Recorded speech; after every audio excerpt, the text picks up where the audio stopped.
Greetings, ladies and gentlemen. Welcome to this latest edition of Tales from Outer Space, where I take stories from across the internet and read them for your entertainment.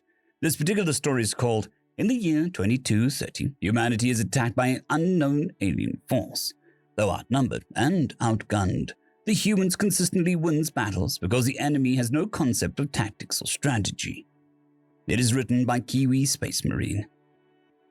Washington, D.C., the United States of America, Earth, July 16, 2230 AD. 2 months after initial alien invasion, the U-90 spy plane lazily circles around the alien landing site. Inside the spy plane, the pilots checked their cameras and sensors to confirm what they were seeing was true. Hawkeye to Fury spoke the pilot on the radio. It's exactly the same as what happened in Moscow. They're all marching out to the strips in parade formation, like something out of an 18th century or something. Roger, Hawkeye, responded Fury. I'll let Iron Man know to begin his attack run. Iron Man, this is Fury. Hawkeye has given you the green arrow. Roger, Fury, replied the pilot of the B-520 Exofortress bomber, call sign Iron Man. The aircraft roared towards the alien landing zone. As the aircraft zoomed closer, the crew began final checks. Navigator to captain, approaching target, distance 10 miles. Switch from green grid to target orange, reported the navigator. Roger, set yield for ground burst, delay factor yellow 3, ordered the captain. Yield for ground burst, delay factor yellow 3, responded the bombardier. Arm bomb fusing circuits 1 through 4. Bomb fusing circuits armed 1 through 4. Engage primary trigger switch override. Primary trigger switch override engaged. Target distance 5 miles, reported the navigator. Roger, 5 miles, replied the captain. The bomber edged closer to the mass of aliens. The captain could make out the individual lines of infantry as they marched parade-style down the abandoned street. It sure looked pretty, with their banners waving in the wind and their ornate armor gleaming in the morning sun. What good does pretty do if you have several kilograms of explosives dropped on you? Upper Echelon Gritsmelk surveyed his troops from the mobile battle fortress as it trundled down the ramp of the landing craft. They looked as fine as any commander would want, with their plasma rifles polished to a shine, their armor gleaming in yellow light of the alien sun. As the army marched steadily down into the human city, the upper echelon sneered at the cowardice of these humans. They didn't have the courage to face the mighty army of the Imperium, hiding themselves in the tall buildings lining their streets, taking potshots at the men, never revealing themselves like a sneak thief. But humans did have the courage to confront the mighty army, still hid behind walls, who tried to sneak around the sides, causing havoc on the flanks. Graldmech hadn't seen any of this himself, but the reports from the other commanders gave enough insight into the cowardice of this race. They never engaged in proper battle lines, never issued the customary challenges of civilized races, never fought to the last man, always retreating when their losses were too great, only to come again at night, wearing black armor so they wouldn't be spotted. Cowards. He became aware of a high-pitched humming noise. Looking around, he tried to locate the source, but all he could see were the Imperium troops marching further into the human city. He smirked. This city was supposedly the capital of the most powerful nation on this planet, and yet the humans hadn't lifted a finger to defend it. Pfft, fools. Target in sight, reported the co-pilot. Roger, opening bomb bay doors, responded the bombardier. Flicking a switch, the bomb bay doors opened with a hiss of pneumatic pistons. Bomb doors open, sir, said the bombardier. Dropping payload in 3, 2, 1. The airman punched the release button on the bombs, and the powerful explosives dropped like stones from the bomb bay. Aerobrake panels deployed, slowing the bombs enough for the B-520 to escape. Switching to electron pulse afterburners, said the captain. The engines on the bomber burst into blue flames as the powerful afterburners activated, rocketing the crew out of the blast radius of the bombs. Upper echelon Grakmalt saw the bright blue flare soaring overhead and several small tubes slowly tumbling to the ground. He was puzzled as to what it all was, but dismissed it as some human trickery. That was the first bomb dropped, obliterating several battalions worth of soldiers. He watched in horror as his army was slowly blown up in front of him, not registering that the explosions were coming towards him. The last bomb dropped right on top of his battle fortress, destroying it and throwing the upper echelon several meters away. All Avenger units, this is Fury. Iron Man has been successful. We are now in the end game. On that signal, a myriad assortment of tanks, IFVs, and aircraft that had been hiding in nearby streets rushed from their places of concealment and thundered towards the broken alien army. The tanks fired their cannons, and the armored vehicles disgorged their infantry as the U.S. Army encircled the aliens. In a daze, Mech picked himself off the ground and stumbled about, trying to clear the ringing from his ears. The ringing slowly subsided and morphed into a low rumble as human battle wagons closed in on the shredded army from all sides. Strange human craft flew overhead, firing on the confused soldiers with their guns. Several human soldiers carried large tubes on their shoulders, aiming them at the landing craft. They fired, causing significant damage to the larger vehicles and destroying the smaller shuttles.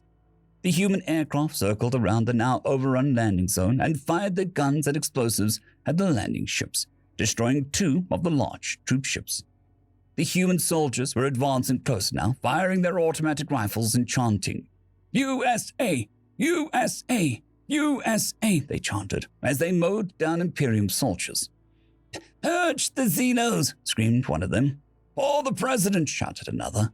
The last remaining Imperium troops bravely fired a few shots, but they were swiftly cut down.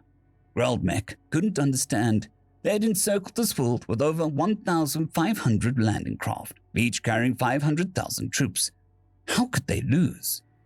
In desperation, he grabbed a plasma rifle from the fallen soldier and blasted at the encroaching humans, who returned fire. One of their projectiles sliced into his leg. He fell to the ground, writhing in pain. A shadow fell over him. He looked up. One of the humans stood over him. He was dressed in a lightly armored brown-colored uniform.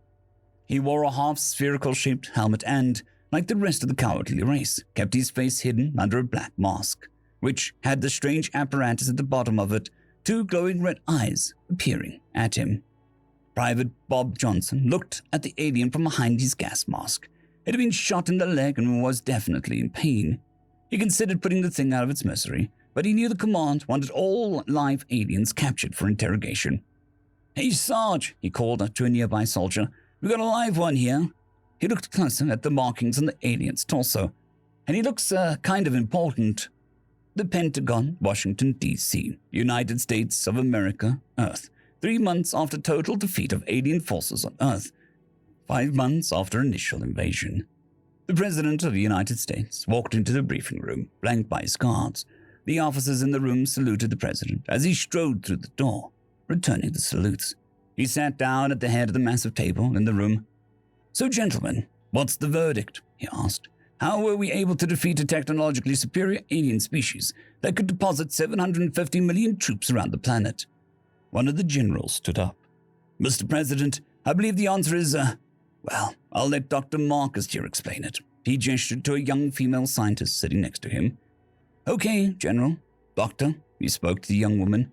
"What's going on? How can we do this?" The scientist stood up. "Well, Mr. President," she began, "I was responsible for the interrogation of the alien commander that was captured at D.C. She paused to take a drink of water. "And when questioned, he revealed that this, she consulted her notes, Imperium, as they call themselves, have no concept of modern tactics. They are very advanced technologically, but their tactics have stagnated at an 18th century level. The idea of using aircraft in combat is completely foreign to them." "So what you're saying is that we've been dealing with a terminally stupid race?" the President asked. Dr. Marcus shook her head.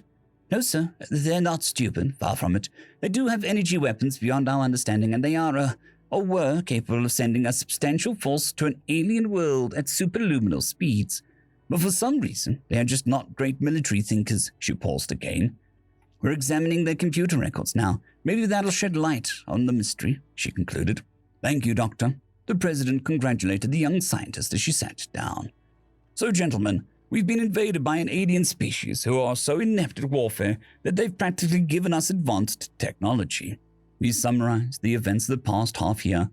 "I, for one, vote that we focus our efforts on reverse engineering this tech and rebuilding our cities."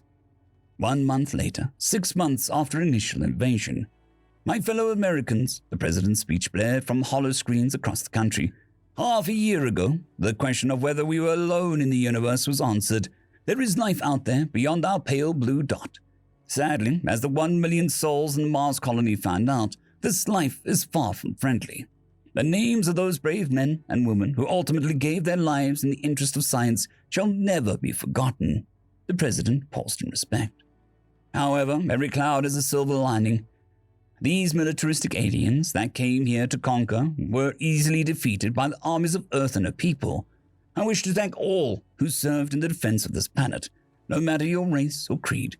For you have given us the gift of faster-than-light travel. He paused for effect. This day marks the beginning of a new chapter in mankind's history. For now we can expand beyond our birthplace and explore strange new worlds. Seek out new life and civilizations and boldly go where no one has gone before, he concluded to a thunderous applause. The U.S. president made a speech today announcing the new era humanity finds itself in, read the newscaster several hours later. Claims the president's speech plagiarized the popular media franchise Star Trek have been dismissed as defamation and wishful thinking. End of story.